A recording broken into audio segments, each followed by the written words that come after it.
आज आपण बनवणार आहे हिरव्या मुगाची भाजी। गॅस सोडून तेल गरम करून जिरं मोहरी टाकूया। बारीक कांदा चिरलेला परतून घेऊ। अद्रक लसणाची पेस्ट,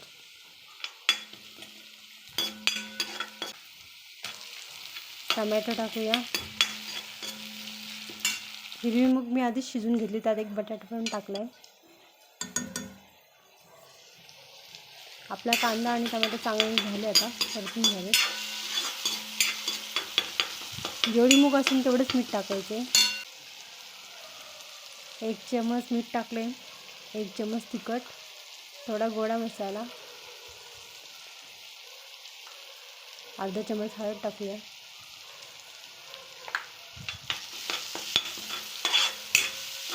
आता चांगलं परतून घ्या। आपलं ते सगळं मिक्स झालं व्यवस्थित।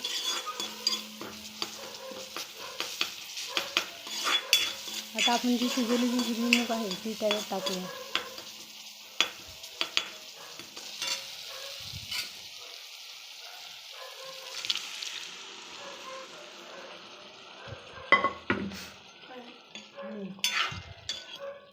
हे 2 ते 3 मिनिटं आपण मंद आचेवर ठेवूया। झाली आपली हिरवी मूग। कोथिंबीर वगैरे टाकून सर्व करा।